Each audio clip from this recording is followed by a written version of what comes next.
함께 고백할까요? 빛의 사자들이여 어서 가서 어둠을 물리치고 주의 진리 모르는 백성에게 복음의 빛 비춰라. 다시 한 번 더. 빛의 사자들이여 어서 가서 어둠을 물리치고 주의 진리 모르는 백성에게 복음의 빛 비춰라. 빛의 사자들이여 복음의 빛 비춰라. 죄로워둔 밤 밝게 비춰라. 빛의 사자들이여 선한 사자들이여 힘을 내라. 주 함께 하시겠네. 주의 크신 사랑을 전파하며 복음의 빛 비춰라. 빛의 사자들이여 복음의 빛 비춰라. 죄로운 밤 밝게 비춰라. 빛의 사자들이여 3절로요. 주의 부탁하신 말 순종하여 이 진리 전파하라. 아멘.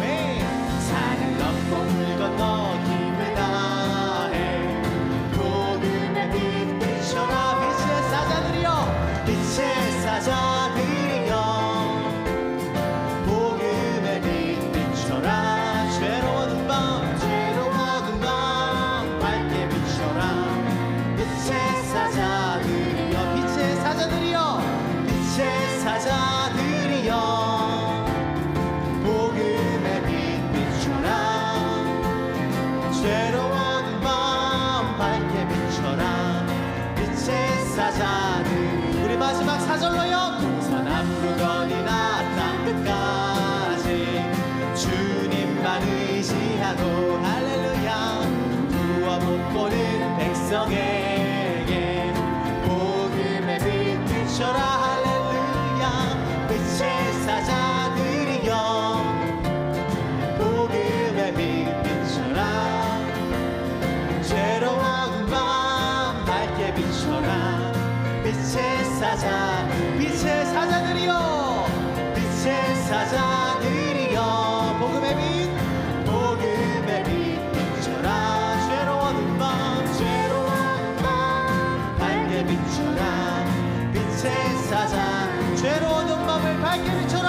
죄로운 밤 밝게 비춰라. 빛의 사자들이여 사람을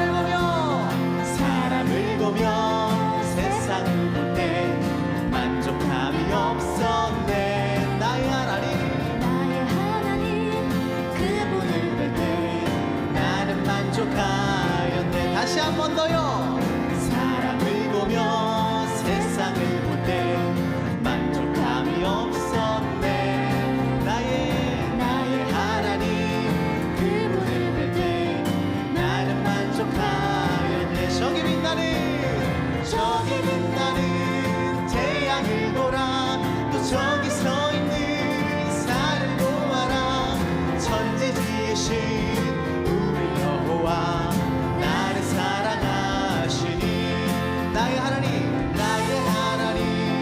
한 분만으로 나는 만족하겠네. 동남부가 불어라. 서북부가 불어라. 다시마트 백합화 예수 향기 날리니 할렐루야 아멘. 다시마트 백합화 예수 향기 날리니 할렐루야. 저기 빛나는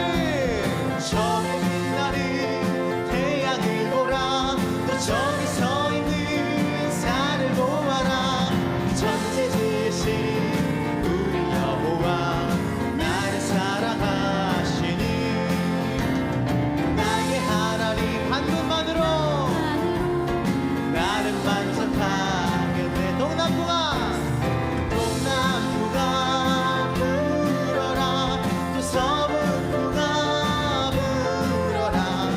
다시마트 백합화 예수 향기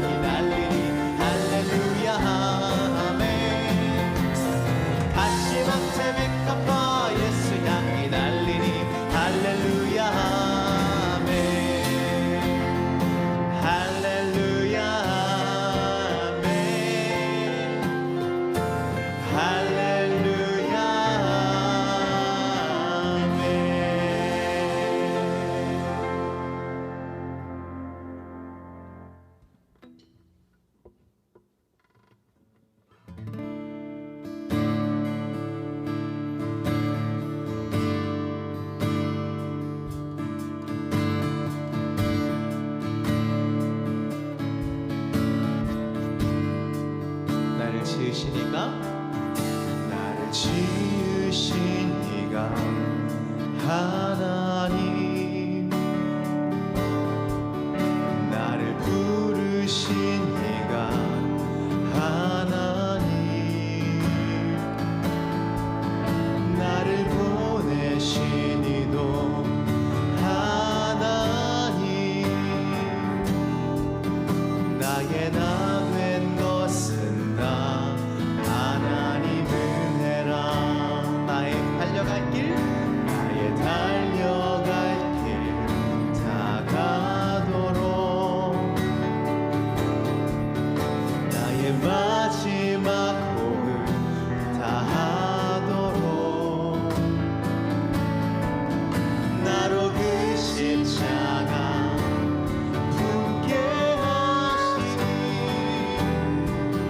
나의 나 된 것은 다 하나님 은혜라. 고백합시다. 한량 없는 은혜, 한량 없는 은혜, 갚을 길 없는, 갚을 길 없는 은혜, 내 삶을 애워싸는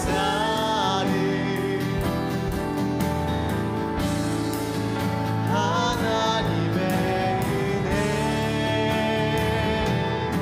다 수저함 없이, 다 수저함 없이, 그 땅을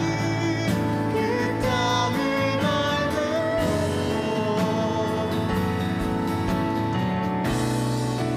나를 붙드시는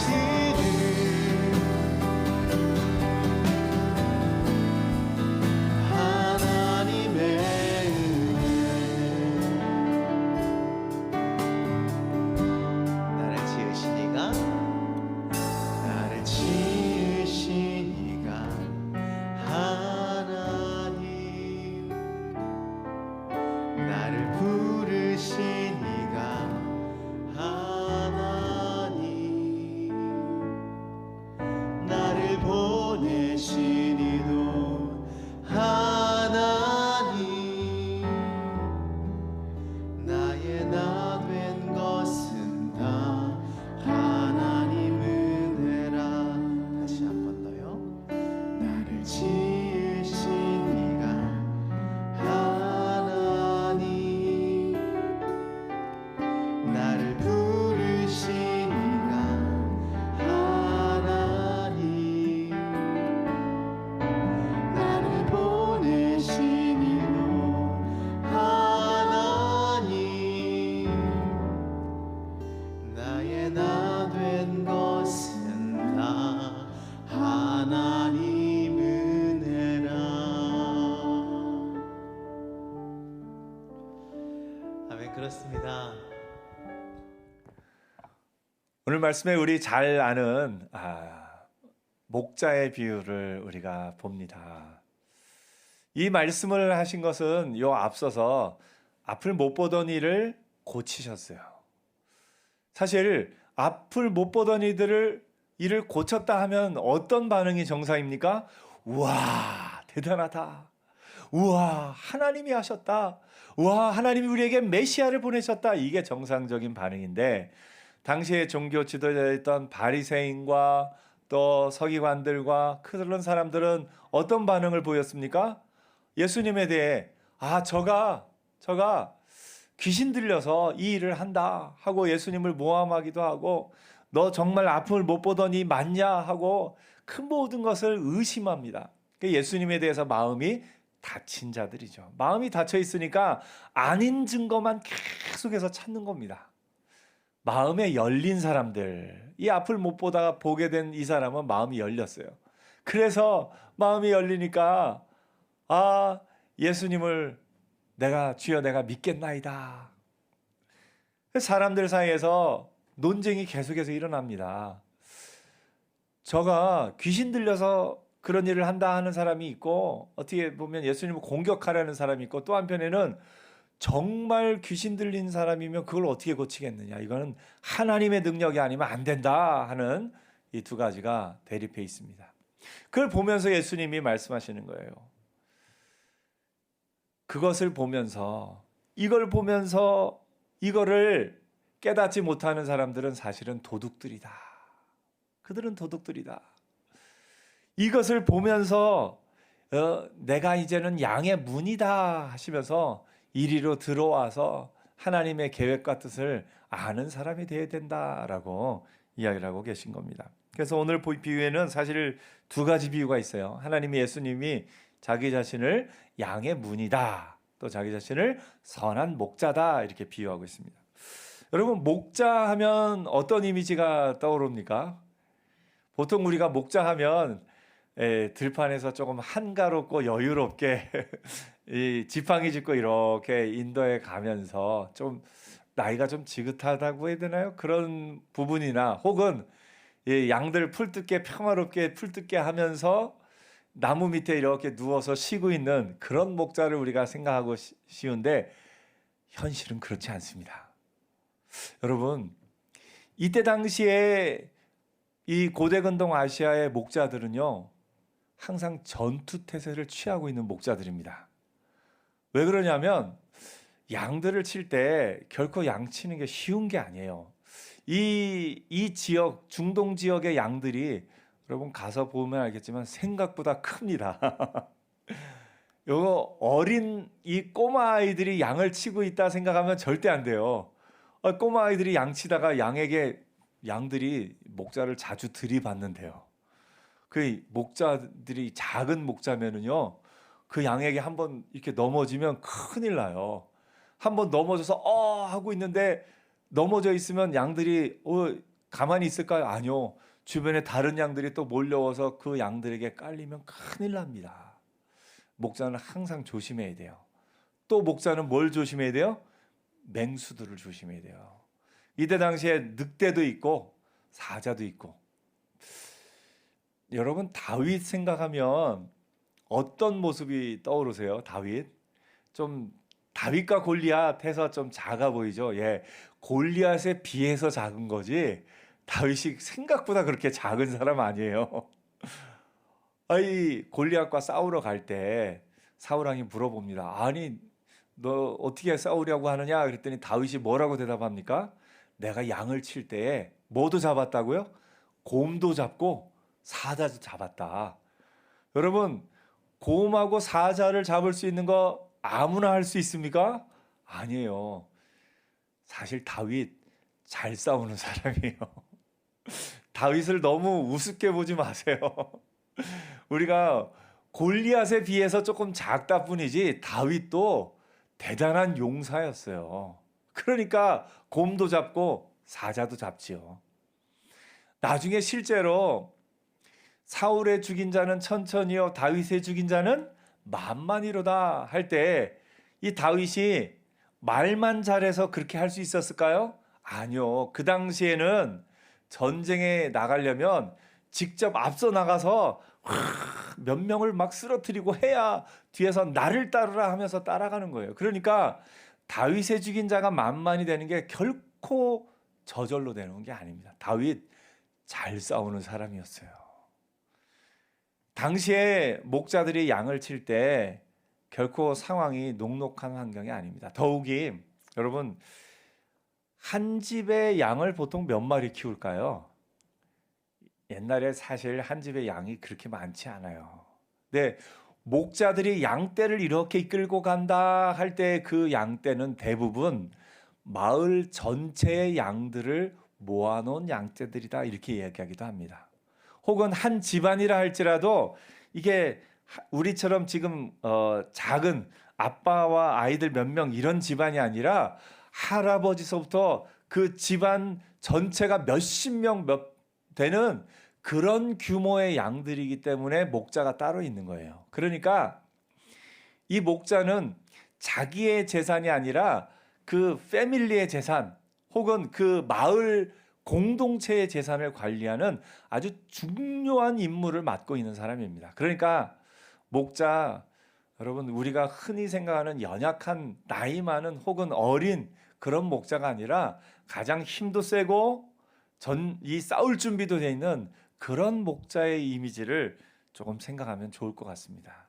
물론 평화로운 시대에 이제 마을도 안정이 되고 군대도 다 조직돼 있고 그런 평화로운 곳에서는 조금 어리더라도 이 목자가 될 수 있어요. 하지만 이 당시의 고대 근동아시아는 그렇게 쉬운 목자는 아니었다라는 걸 우리가 한번 염두에 둘 필요가 있습니다. 차라리 목자의 이미지를 여러분 카우보이 아시죠? 미국 그 이제 그런 어떤 카우보이들, 여러분 카우보이 하면 어떤 이미지가 떠오르나요? 예, 모자 탁 쓰고 총도 탁 할 수 있고 채찍을 막 휘두를 수 있고 이 솥대를 쫙 몰고 다니는 조금 뭐랄까 터프한 그런 카우보이 이미지를 생각할 수 있겠는데 목자들도 어떻게 보면 그런 이미지를 좀 갖고 있는 결코 이렇게 유약한이 아니라 아주 강하고 이렇게 견고한 그런 목자의 이미지도 우리가 좀 생각해 볼 필요가 있습니다. 반면에 양 하면 여러분 어떤 이미지가 떠오르나요? 이제 순하고 뭐 그런 이미지 떠오르지만 그렇게 순하지만은 않습니다. 예, 양들도 이제 아까 말씀드렸습니다만 목자를 자주 들이받아요. 그리고 양들이 제일 안 좋은 게 시력이 안 좋답니다. 멀리 못 봐요. 양들은 멀리 못 보고 바로 앞만 보고 간답니다. 그래서 옆에 양이 움직이면 따라 움직여요. 양 한 마리가 목자가 없을 때 양 한 마리가 벼랑에서 떨어지면 옆에 같이 가던 양들은 같이 떨어지기 쉽답니다. 이 양들은 그래서 목자가 꼭 필요해요. 때로 양들이 이렇게 너무 안 보이기 때문에 항상 같이 다니려고 하는데 그러다 보면 양들끼리 이게 이 털이 엉키기도 한답니다. 한번 엉키면 그것도 이렇게 끊기가 쉽지 않아서 그래서 이 양을 칠 때 개들을 같이 데리고 다닌대요. 양치기 개들 있죠. 여러분 잘 아는 셰퍼드 이름 자체가 양치기 개죠. 아니면 그 보더콜리 종 아세요? 보더콜리 좀 양치기 개들이 좀 똑똑하다고 하네요. 좀 체격도 있고 그런 개들이 다니면서 양들 중에 무리를 이렇게 벗어난 양을 데리고 오기도 하지만 양들 사이를 막 뛰어다니면서 서로 너무 가까이 붙지 않도록 하는 그런 역할도 한다고 합니다. 그런 양과 목자의 이런 이미지를 우리가 생각해 보면서 오늘 본문의 비유를 한번 보도록 하겠습니다. 목자 자체가 이제 가진 어떤 이미지가 그 양들을 잘 이끄는 그런 이미지를 기본적으로는 갖고 있습니다. 그러면서 예수님이 이 양과 목자의 비유를 하면서 처음에 얘기하신 것은 뭐냐면 이 양들을 사랑하지 않는 이들은 그러니까 양들을 이끌고 양들을 잘 되는 걸 좋아하지 않는 이들은 도둑이다라고 좀 세게 얘기하시는 거예요. 아까도 말씀드렸습니다만 앞을 못 보던 이가 보게 되면 정상적인 반응은 뭡니까? 우와 하면서 기뻐하면서 잘됐다. 누가 그랬냐? 정말 감사하다. 이렇게 하는 것이 정상인데 목자가 아니기 때문에 도둑이기 때문에 이 양의 잘 되는 것을 기뻐하지 않습니다. 어떻게 보면 자기들이 이 양을 통해서 이익을 취하고 있던 그들, 이 당시의 종교 지도자들에게 양들이 따를 새로운 목자인 예수님의 등장은 경쟁 상대의 등장이다 이 사람들이 생각을 합니다. 그래서 사람들이 예수님을 막 쫓아가니까 그 예수님이 하시는 일들을 보면 같이 기뻐해야 되는데 경쟁 상대가 생긴 거예요.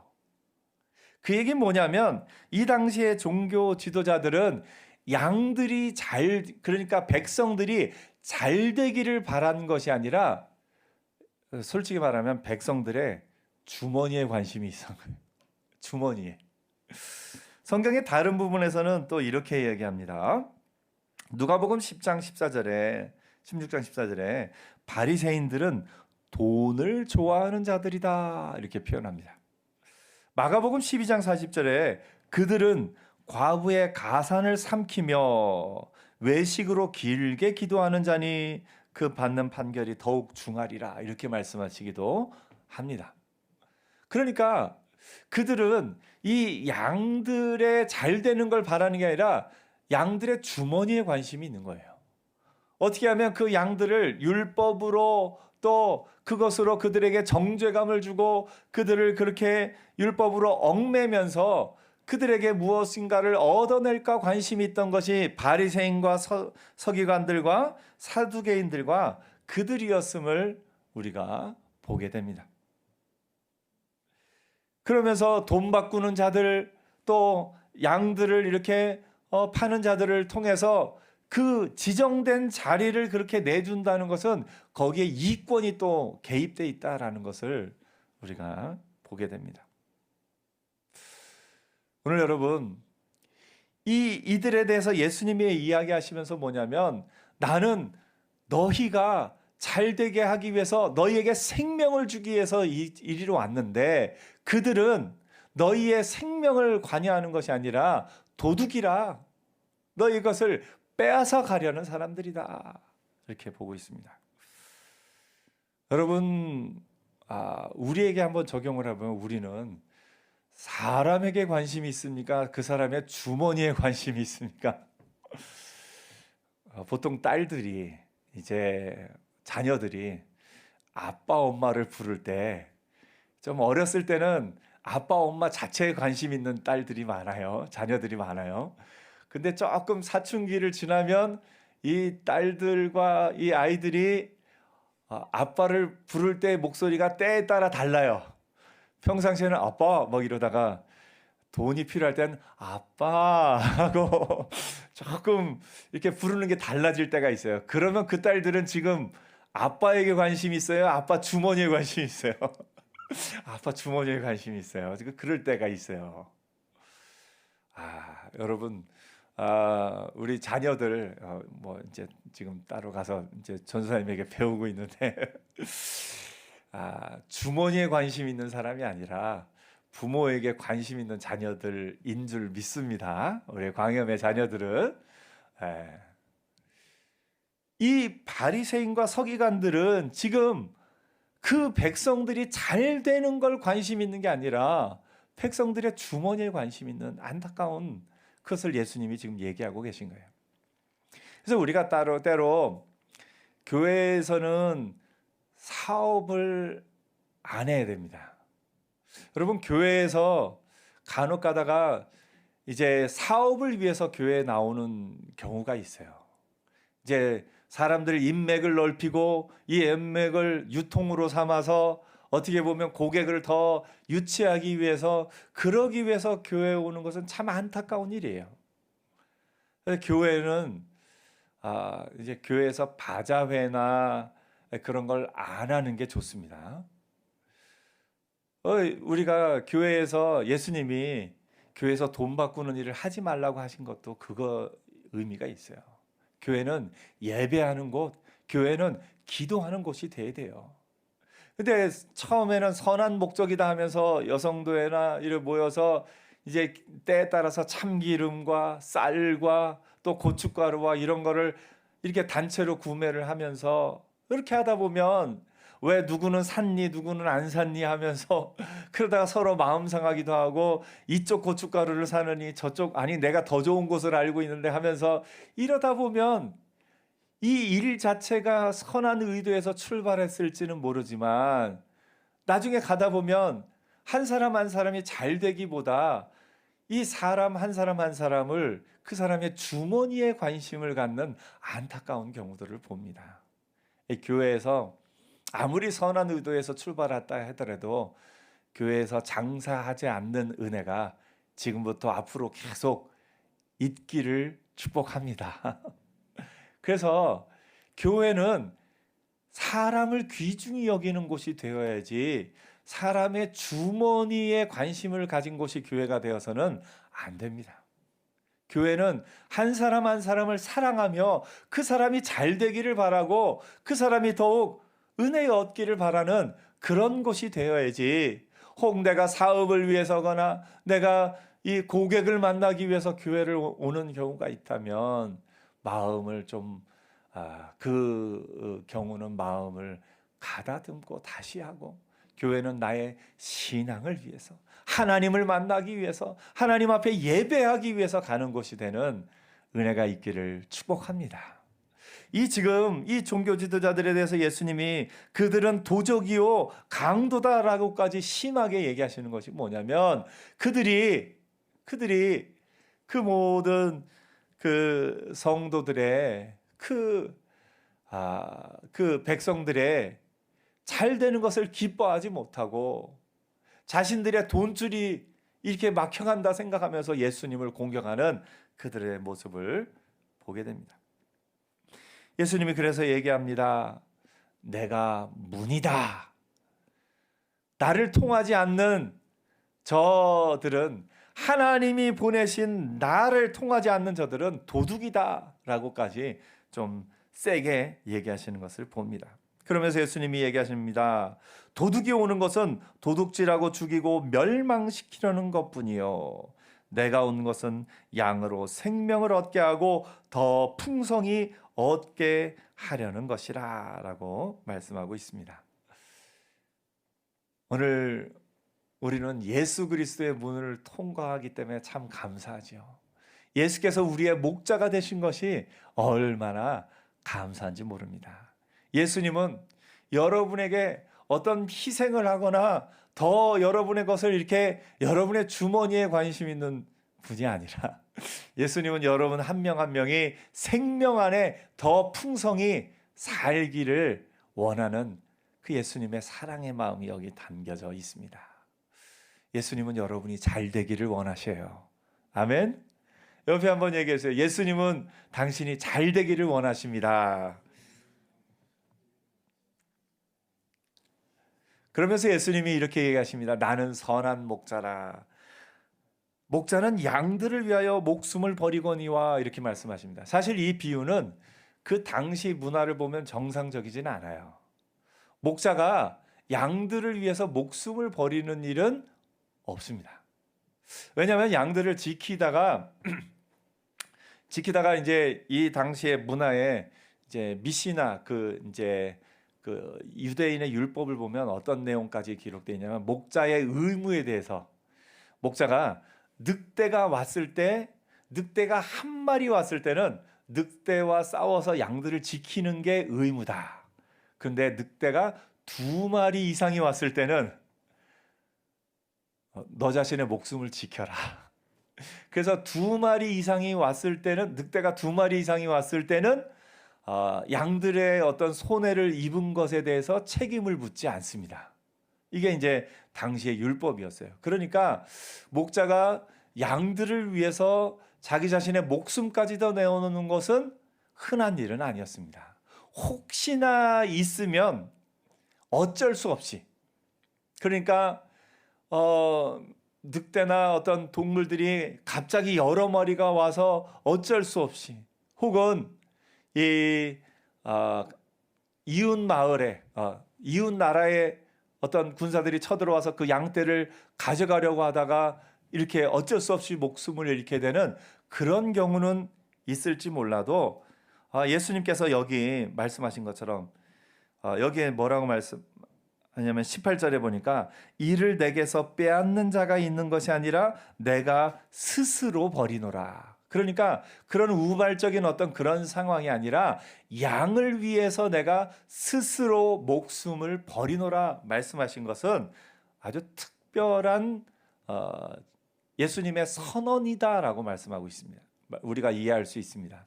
그 얘기는 뭐냐면, 예수님이 스스로 이 백성을 살리기 위해, 많은 생명을 얻기 위해 스스로 십자가에 달려 죽으실 것을 여기서 미리 이야기하신 것을 우리가 볼 수 있습니다.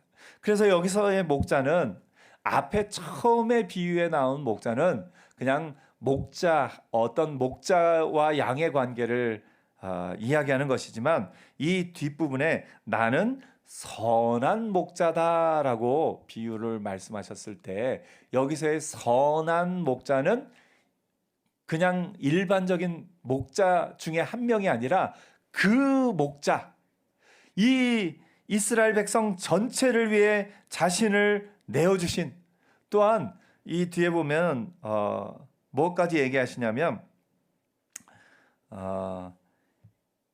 이 양들 중에 또 다른 양들이 내게 있어, 이 우리에 들지 아니한 다른 양들이 내게 있어 내가 인도하여야 할 터이니 하면서 다른 양에게까지 그 범위를 넓히면서 그 모든 양들을 위해서 내가 스스로 자발적으로 내 목숨을 버리노라 라고 말씀하신 것은 유일한 선한 목자이신 예수님에 대해서, 그 예수님이 십자가에 달려 죽으실 것을 선포하는 것을 우리가 볼 수 있습니다.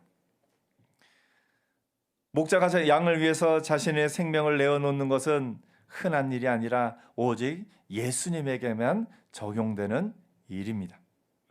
그렇게 예수님은 양들에게 생명을 주기 위해 스스로 죽음의 길을 걸어가신 선한 목자가 되십니다. 많은 양 목자들 중에 하나가 아닌 유일한 선한 목자로서 양들을 살리며 그 양의 문이 되어 주신 예수님을 우리가 볼 수 있습니다. 선한 목자이신 예수님의 죽으심으로 말미암아 양들은 새로운 생명을 얻게 되었습니다. 오늘 여러분, 예수님이 선한 목자이심으로 말미암아, 예수님이 스스로 그 생명을 내어주심으로 말미암아 우리가 생명을 얻게 되었습니다. 그 예수님의 은혜로 말미암아 이 문으로 들어간, 구원의 문으로 들어간 생명을 얻게 된 존재가 우리들입니다. 어떻게 보면 우리는 이 목자가 이끌은 그 이미 문 안에 들어가 있는 양이 아니라 바깥에 있는 다른 양입니다. 우리는. 그러니까 이제 예수님의 하신 말씀을 이제 이스라엘 백성들뿐만 아니라 이방인들에게도 복음이 전해질 것을, 이 요한이 특별히 이 부분을 특별히 더 기록한 거예요. 여기서 이 우리에 들지 아니한 다른 양들이 내게 있어, 요한이 특별히 이 부분을 기록한 것은 이방인들을 위해서 이 복음서를 썼기 때문에, 우리도 사실은 예수 믿기 전에는 이방인들인 거죠. 이방인들이었는데 내가 인도해야 할 터이니, 예수님이 이방인이었던 우리까지도 그 양의 문으로 들어가게 하셔서 구원 얻은 무리에 합류하도록 우리를 인도하여 주신 줄 믿습니다. 그래서 우리는 원래 그 양의 문을 안에 들어갈 자격이 없는 자들이었는데 예수님이 스스로 그 목숨을 내어주셔서 스스로가 양의 문이 되어주시고 스스로가 선한 목자가 되어주심으로 말미암아 우리가 그 문 안에, 구원의 문 안에 들어가게 되었습니다. 오늘 저와 여러분, 그 구원의 문 안에 들어가 있는 생명을 얻은 양들인 줄 믿습니다.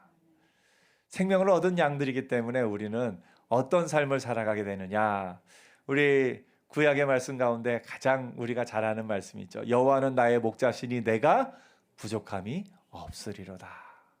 이 세상은 뭐라고 말합니까? 부족하다, 부족하다 말하는 것이 이 세상이고, 예수 안에서 그 구원의 문으로 들어간 양인 우리들은 부족함 없는 인생을 살아가게 되는 줄 믿습니다. 부족함 없는 인생을 살아가는 사람들이 하는 말이 뭐라고요? 충분합니다라는 말이라고 제가 얘기했죠. 여러분, 눈이 큽니까 작습니까? 충분합니다. 키가 큽니까 작습니까? 충분합니다. 가진 것이 많습니까 적습니까? 충분합니다.